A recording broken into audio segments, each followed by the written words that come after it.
পর হয়তো আপনি আপনার পাপের কথা ভেবে কান্না করবেন। রাত 4:20 মুয়াজ্জিন মাইকে ফজরের আজান দিচ্ছে। পাশ ফিরে উঠতে যাব, তখনই খেলাম বড় এক ধরনের ধাক্কা। ঝাপসা আলোতে দেখলাম আমার মতো দেখতে পাশে একজন শুয়ে আছেন। এটা আবার কি? ভয়ে ভয়ে তাকে নাড়া দিলাম, দেখলাম অচেতন, কোনো কথা বলছে না। শরীর খুব ঠান্ডা। কিছুক্ষণ পর মনে হলো ভদ্রলোক মারা গেছে। চিন্তা করলাম এই লাশটা এখানে কেন? আবার দেখতে পুরোপুরি আমার মতো। সব স্বপ্ন দেখছি না তো? তা সত্যিই তো। অনেকক্ষণ চিন্তা করে সবাইকে ডাকার চেষ্টা করলাম, কিন্তু কেউ তো আসছে না। একটু পর দেখলাম বোন রুমে লাইট জ্বালালো এবং ওই লাশটার কাছে এসে বললো, ভাই ফজরের আজান হয়ে গেছে। আমি তো পুরাই অবাক, এসব হচ্ছেটা কি? বোনের কাছে গিয়ে বললাম, ওই তোর কি মাথা খারাপ হয়েছে? লাশটাই বা রুমে আসলো কিভাবে? এটা কার লাশ? দেখলাম সে তো আমার কোনো কথাই কর্ণপাত করলো না। সেও লাশটা ধরে অবাক হলো এবং চিৎকার করে উঠলো। মুহূর্তে পাশের রুম থেকে আব্বু আব্বু এসে স্তব্ধ।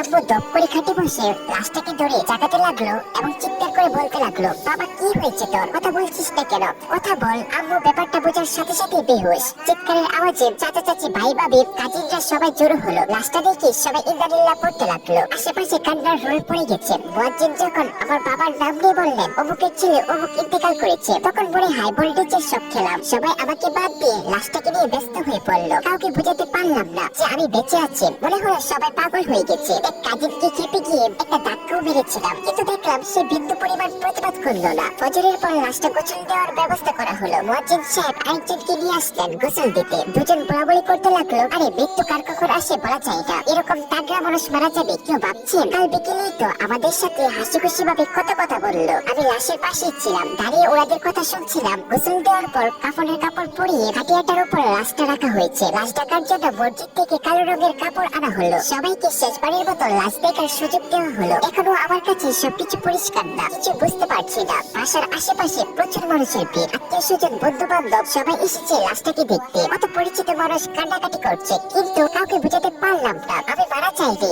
আমি বেঁচে আছি। এটা অন্য কারো লাশ, কেউ আমার কথা শুনতে পারছে না। জোরের পর জানাজা আজান হয়ে গেছে।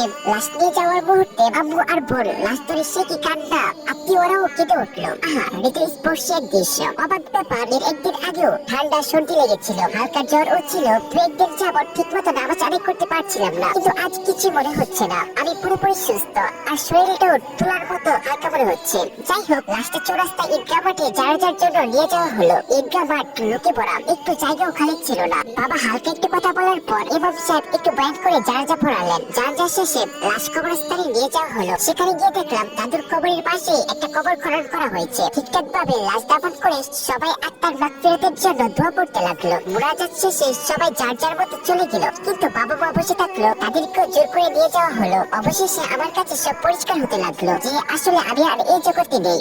যদি আরেকটা সুযোগ পেতাম তাহলে কত যে আমার করতাম। সবসময় মসজিদে মাদ্রাসায় পড়ে থাকতাম, কিন্তু তা তো আর হবার নয়। একটু পর দেখি আমি ওই বডিটার মধ্যে চলে যাচ্ছি। আমি পুরোপুরি নিজেকে ফিরে পেলাম। একে চারদিকে অন্ধকার আর অন্ধকার। অনেক বই আছে, হয়তো একটু পরে মন কান্না কিনে আসবে, বিভিন্ন প্রশ্ন জিজ্ঞাসা করবে। না পারলে শুধু হবে কবরের আজাব। শুয়ে অন্ধকার করে পুরো ঘটনাটা চিন্তা করলাম, ভাবলাম এগুলা হচ্ছে, একদিন তো হবে। হঠাৎ শোয়া থেকে উঠে বসলাম। শরীরের প্রতিটা রোম দাঁড়িয়ে গেছে। এই স্বপ্ন আমাকে বদলে দিতে সাহায্য করবে। প্রতিটা মানুষ এভাবে প্রতিদিন মৃত্যুকে স্মরণ করা উচিত। তাহলে আশা করা যায় গুনাহ থেকে মনকে বিরত রাখা যাবে এবং কবরের প্রস্তুতি নেওয়া যাবে। আশা করি ভিডিওটি আপনার কয়েকজন ফ্রেন্ডকে শেয়ার অথবা মেনশন করবেন। হতে পারে আপনার শেয়ার করা ভিডিও দেখে কারো পরিবর্তন আসলো। আজকের মতো বিদায় নিচ্ছি। প্রিয় ভিডিওটা ভালো লাগলে এই ভিডিওকে ফলো করে দিও। তো দেখা হবে নতুন একটা ভিডিওতে। আজকের মতো আল্লাহ হাফেজ।